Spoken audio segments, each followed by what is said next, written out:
Good morning, students. Welcome back to your recorded classes. I hope you enjoyed these recorded classes as well as the live classes. So today I will take a new lesson in English 2, that is adverbs.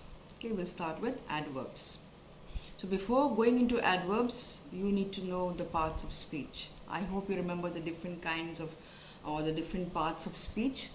Yes, there are 8 plus 1 parts of speech. Noun, pronoun, verb, adverb, adjective, then preposition, conjunction, interjection, and nowadays we say that we also have plus 1, that is determiners. We call them determiners. I think we have done that also in our previous classes. So today we'll touch upon adverbs. Adverbs, the word adverb is very, very obvious. It means add verb. Add verb. That means an adverb is a word that modifies or tells or adds more meaning to a verb. Add verb. Got it? It's a very, very easy clue to remember. It's like a clue to remember what adverbs are.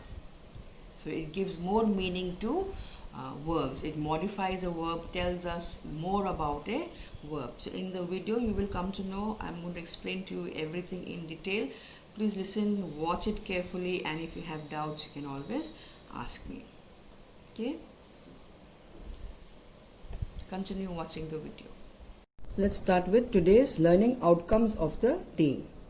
First outcome is, by the end of this lesson, today's lesson, you should be knowing all this. Okay? To describe or define an adverb, to define the various kinds of adverbs, to find out how adverbs are formed, to differentiate between adverb and adjectives and how they are compared. These are the learning outcomes of today. Okay, so please write this down in your copies. Now the first question is, what is an adverb? I'm sure you know what an adverb is, like I told you in my introductory video. An adverb is a word that adds something to the meaning of a verb, an adjective or another adverb. An adverb. So an adverb is a word that adds something to the meaning of a verb. It gives the verb more meaning. Verb, as you know, is an action word. So what adverb does is it gives more meaning to the action word. Or it gives more meaning to an adjective or another adverb. So in a sentence you can have 2 adverbs. So one adverb will give more meaning to another adverb. That is the meaning of adverb. So an adverb is a word that modifies or adds something to the meaning of a verb, an adjective or another adverb. And look at these 3 examples I have mentioned here of verb, an adjective or another adverb. The first sentence, the traveler walked briskly. Now in this is your noun, your subject, you know that. So let us move on to the verb. What is the verb here? Walked. Walked is your verb. Now I can end my sentence here, but I want to add something more. I want to give meaning to this verb. I want to tell you how the traveler walked. The traveler walked how? Briskly. So this briskly becomes your adverb. It tells us how the action took place. Yes, how the action took place. Verb is an action word. So how did this action take place? It took place briskly. Instead of briskly, I can write slowly, we can write fast, we can write hurriedly. So any word can come here. Briskly means very, very fast. Okay. Next one. Today I faced a very difficult situation. Today I faced. Now I is your subject. Verb is faced. And your adverb here is very. Very is your adverb. And here very is a word that is defining or adding something to the meaning of difficult. Now difficult is not a verb. Difficult is an adjective. Difficult is an adjective. So here I am telling you how difficult. How difficult situation? Very difficult situation. I can say today I faced a difficult situation. I don't have to write very. But I want to give more meaning to the word difficult. So I put a very here. So very is your adverb and difficult is your adjective. So here I am defining or I am modifying or I am adding meaning to an adjective. Here by putting briskly, I'm adding meaning to the verb. Here by adding very, I'm adding meaning to the adjective. Situation is your noun. That comes at the end. Next, she faced the interview quite confidently. Here faced again is your verb. This is your verb. Interview is your noun and quiet. Quiet is your adverb. Adverb. Now in this sentence we have one more adverb and the other adverb is confidently. Confidently also is your adverb. It tells you how. How did she face the interview? She faced the interview quite confidently. So here this quiet also is an adverb and confidently also is an adverb. So I can write she faced the interview confidently. I can remove quiet, but I want to say how confidently. So I put a quiet. Quiet confidently. Yes, so here I'm adding meaning to another adverb. So I'm using one adverb, that is quiet, to give more meaning to another adverb, that is confidently. Okay, I hope it is clear. Let's move on to the kinds of adverbs. Kinds of adverbs. There are 6 kinds of adverbs. First one, adverb of manner. Manner of an action. It answers the question how. Adverb of manner answers the question how. How an action took place. Okay, how. The man shouted angrily. Shouted is your verb. So I ask myself the question how. The man shouted angrily. So angrily is your adverb. So this is angrily is your adverb of manner because it tells you how the action took place. How. That is adverb of manner. Angrily, softly, lovingly, all these are adverbs of manner. When they answer the question how, that means they are adverbs of manner. Next one, adverb of place. This is very, very obvious. Place tells you about a place where an action takes place. It answers the question where. Where does an action take place? The peon is sitting. The peon is sitting where? Outside. So outside is your adverb and sitting is your verb. This is present continuous. The peon, I can say the peon is sitting, but I want to know where.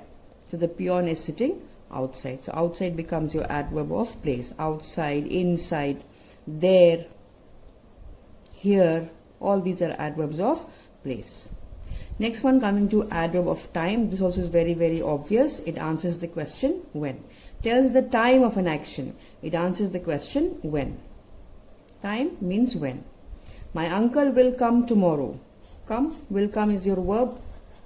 And when? Tomorrow. So tomorrow becomes your adverb.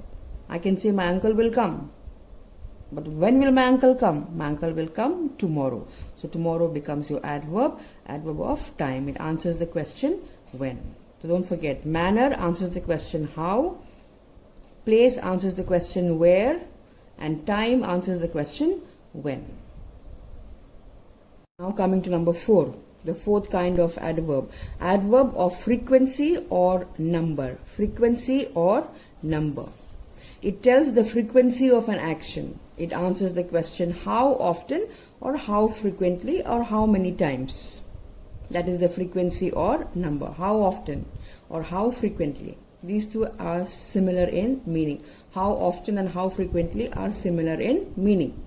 So it tells the frequency of an action. It answers the question how often or how frequently. She is always late for school. What is the adverb here? Always. Telling us how often. How many times? She is always late for school. Here instead of always I can write she is never late for school, or she is sometimes late for school, or she is usually late for school. All these are adverb of frequency or number. Okay. Next one, adverb of quantity or degree. Quantity or degree. It tells the degree of an action. It answers the question how much, or to what degree, or to what extent. It sounds very, very difficult, but actually it's very, very easy to understand. Adverb of quantity or degree. It tells the degree of an action. Degree of an action. Example, looking at the example, you will realize that this is nothing difficult. I am extremely sorry. I can say I am sorry, but I want to say how sorry. How sorry are you? I am extremely sorry. I am extremely sorry. I am very sorry. Yes, so I am extremely sorry. This word extremely is your adverb. It tells you how much, to what degree, how sorry are you, to what extent, how sorry are you. I am extremely sorry. I am quite sorry. I am very sorry. So all this is adverb of degree or adverb of quantity. These two will go together. Next one is interrogative adverb. Interrogative also very, very obvious. It answers, it is a question. Interrogative adverb is used to ask questions. It is used to ask questions. Example, when did the train arrive? When did the train arrive? Now when I'm saying when, that means I'm asking for time. Yes, when you ask for time, it becomes an adverb. The train will arrive soon. The train will arrive very late. So I'm telling you, I'm giving you a time. So this is answering the question when. But you are starting with when and having a question mark. That is why it will be an interrogative adverb. And after the interrogative word, WH question, you have a verb did. Okay. Next example. How often do you visit your aunt? How often? Now here it is how often, frequency. So you will get an answer. I usually visit my aunt. I sometimes visit my aunt. So but you put the question word here. So this how often becomes an interrogative adverb together. Okay. Now sometimes in a sentence, if you look at the book, you will find this sentence there. Sometimes there comes a word that defines or adds meaning to the whole sentence. Luckily, she was not hurt. So this word luckily is giving meaning to the whole sentence here. This is a sentence, full sentence. It has full meaning. She was not hurt. It's not a phrase, not a clause. It's got a she, it's got a was, it's got an object hurt. So she was not hurt. So I'm adding one word here, luckily, to define this whole sentence. So sometimes we have words like this. Okay, now coming to the comparison of adverbs. Like adjectives, some adverbs can also be compared. Some, not all. Like adjectives. Adjectives can be compared. Remember, degrees of comparison in adjectives. We have done that in the first term or term 1. So like adjectives, some adverbs can also be compared. Number 1. One syllable adverbs. One syllable, that means having one sound. Like fast, long, just one syllable. It's not like, for example, if I say camera is got 3 syllables. Camera, 3 syllables. Sandra, 2 syllables. Jyotirmoy, 3 syllables. But here we're talking about one syllable. Jack is one syllable. So one syllable adverbs, the comparatives are formed by adding er and superlative is formed by adding est. Just like in adjectives like we have done before. Fast, positive fast, comparative faster, superlative fastest. Then positive long, comparative longer, adding er, and longest adding est. This is how one syllable adverbs are formed. Next one is adverbs ending in ly use more and most. For example, this is one adverb, bold. If I say bold, it is an adjective. But if I put ly, it becomes boldly. So boldly will not become bolderly. When we have a word ending in ly, what we have to do is just put one more. More boldly and most boldly in superlative. Sweetly. She sings sweetly. She sings how? She sings sweetly. So sweetly, more sweetly, most sweetly. This is how words ending with ly will form the comparative and superlative. By putting more in comparative, by putting most in superlative. Do not change the mother word or the base word. Some are formed in an irregular way. Irregular means there is complete spelling change. If you look at fast, fast becomes faster. The mother word is same. Fastest, mother word is same. Long. So long, longer, longest. Long, longer, longest. Mother word remains the same. Mother word remains the same. So here, but in this, if you look at this, some are formed in an irregular way because here there is complete spelling change. Good becomes better and better becomes best. See, good, it is not good, good or goodest. Good becomes better. There is complete spelling change, better, and here again complete spelling change, best. Late, later, latest. So all these kinds of words are irregular. Irregular way. They are irregular words. Okay, I hope it is clear. Now come on, let's move on to the homework. Your homework is Brain Twisters, page 68. Page 68, task A. This is your first homework. In the following sentences, pick out adverbs and say what kind they are and which words they modify. The grandmother told a very interesting story to the children. The grandmother told a very interesting story to the children. So near here, what is your adverb? First, we have to pick out our adverb. So what is the adverb there? What is the adverb? The adverb is very. Pick out your adverb. You can write it out here, very. Write it out, very. Then, and say what kind they are. What kind of adverb is very? If you go back in the book, you will find out that very is an adverb of degree. Adverb of degree.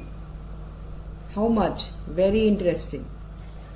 So the grandmother told a very interesting story. So very, adverb of degree. And next task is which words do they modify?